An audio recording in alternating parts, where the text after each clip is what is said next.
Adin here with RJK Design. We are at the very beginning of a new design. Now, our home builder is looking to build a spec house. He acquired this lot after it's been on the market for over a year. And there are a lot of feedback that came back is that the people that were interested in this lot were also interested in one-story living. So we're going to be looking at designing a ranch-style home for this lot. We do have some criteria to meet, such as 3,000 square feet. We need solid surfaces on the outside. We need to blend with the rest of the community so we can get through the architectural review board. But it is a gorgeous lot. However, it does present some challenges. Great thing is we're going to be able to expose the back of the house, so we're going to have exposed basement so we can increase some of that living space. Now, it doesn't count towards the total square footage. However, it is going to be some neat stuff, and I can't wait to see what we come up with for that. All right, so we got the information that we needed out here. Let's head back into the office and start designing. Back in the office now, so let's get to work. I wanted to show you and tell you a little bit more about this lot, so let's get right into it. So as you can see here, now we have the plot plan, or the plat plan of the lot designed by the engineer showing the septic system. And these two darker gray boxes are where the leach fields are going to go for the septic system. So I was telling you that there's some difficulties with this lot. These are pretty much the biggest culprits we have. So the driveway, instead of coming in on the far left or the far right, it's almost dead center. So we want to design a home to try and take advantage of the topography of the lot, as well as leave space for these. So we're going to use the one on the left for this build.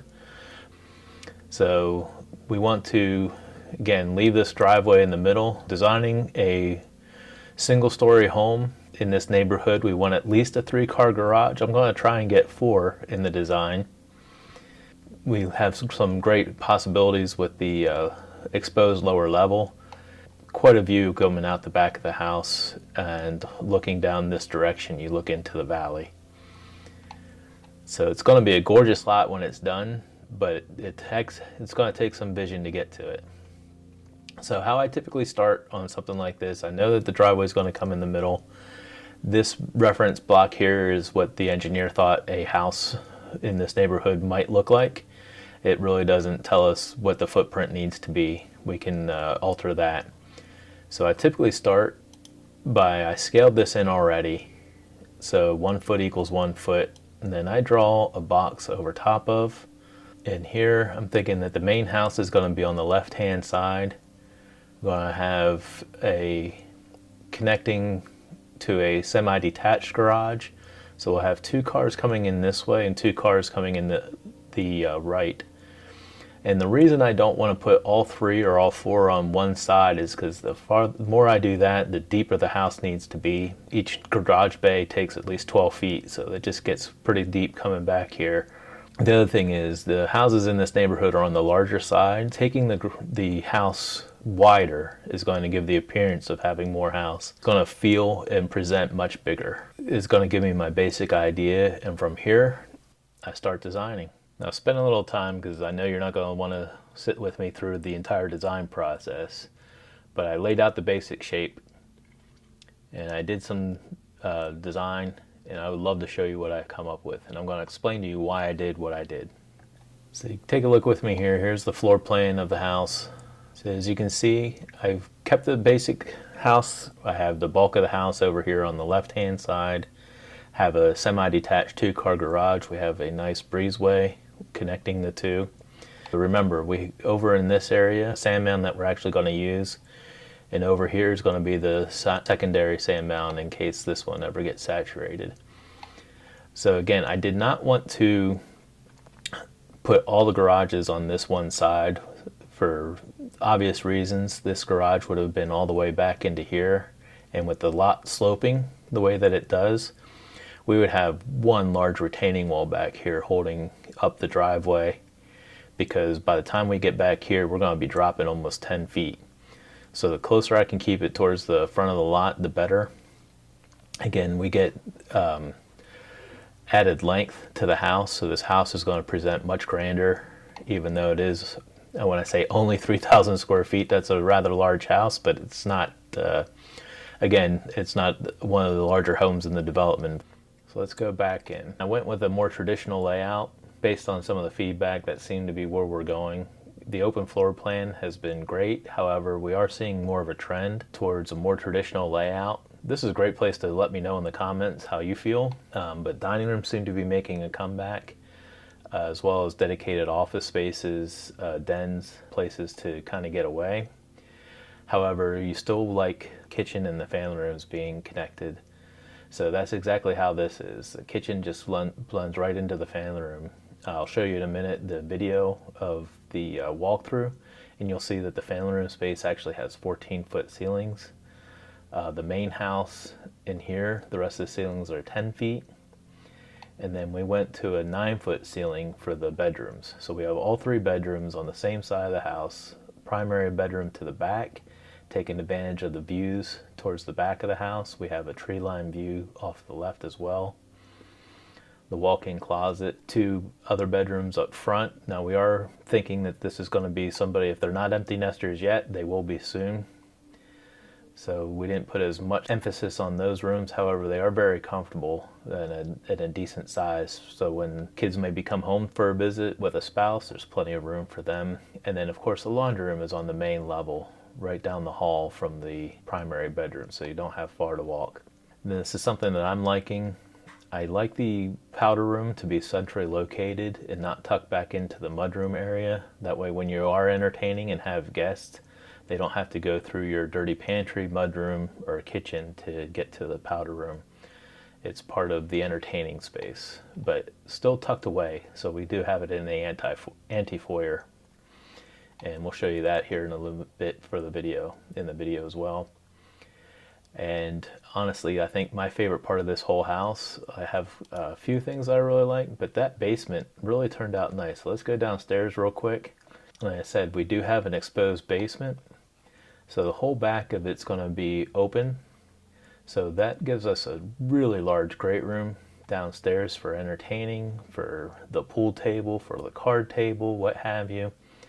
We tucked a kitchenette down in the basement, a wet bar area for entertaining, making snacks and whatnot for down in the basement. We did put a full bath down here as well. As you come down the stairs, you come to a landing, you continue down 2 steps into the great room, or if you turn left, you come into the theater, or you walk down this hallway through this door and an exercise room. However, it does not need to be an exercise room. This would be a nice crafting room, music room, whatever, what have you. Again, this is a spec house. We're not designing it for anybody. So you're only limited by your imagination. It could also be a 4th bedroom if need be, because we do have a full bath over here. So that's what we came up with for the basement. The rest of this is going to be utility, storage. So let's get into the pretty parts. And I can't wait to take you through the tour on the inside.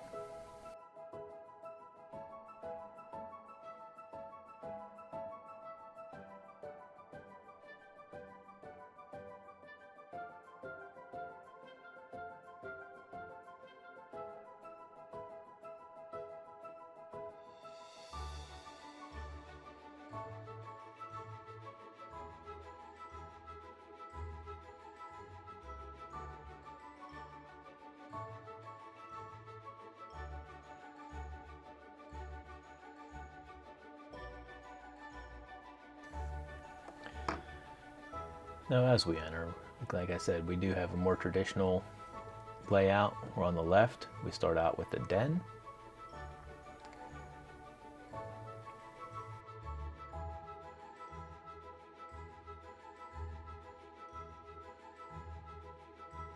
On the right we have the dining room. As you can see, we have the coffered ceiling, an accent wall, and a buffet all built in.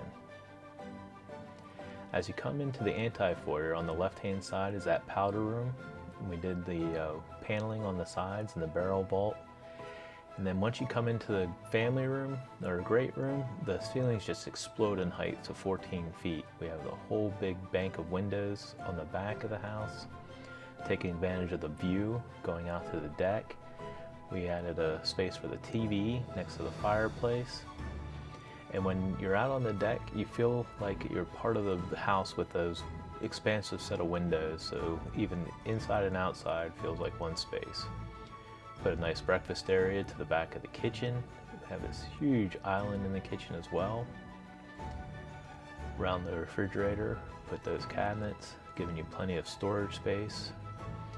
You also have the butler's pantry and the pantry behind the wall. A nice 4-foot oven and cooktop. But that island just seems big enough to, you know, land a plane on if you needed to.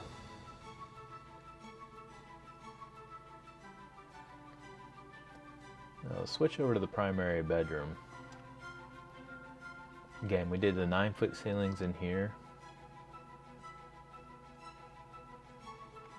The primary bath is where it truly shines. Gold is making a comeback. Again, I'd love to hear what you think. I'm going by what people are telling me as they're coming into the office. But the more voices I hear, the better I know where trends are heading. Come down real quick. We'll visit the 2 guest bedrooms or children's bedrooms.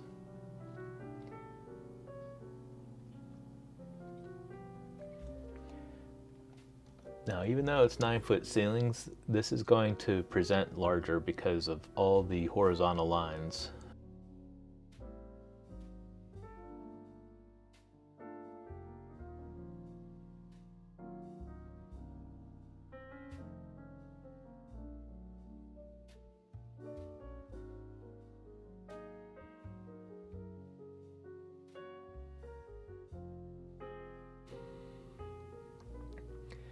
The stairway to the basement is open all the way down. And again, this room in the lower level is just phenomenal. So again, we went with a 9-foot ceiling down below. Have plenty of space for, again, card table, pool table, sectionals. It's a great entertaining space.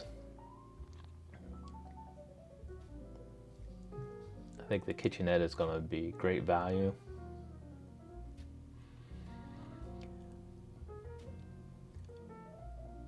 But I can just see myself sitting in this home theater watching a movie.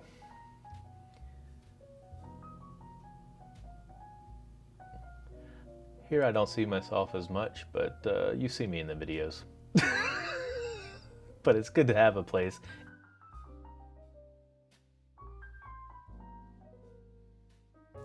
So I thought it'd be neat to show you a little bit of behind the scenes of the thought process that goes into designing a house, some of the things that we need to consider when doing it.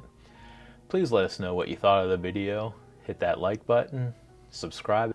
We'd love to bring you more. And remember always that every house should be as unique as the people that call it home.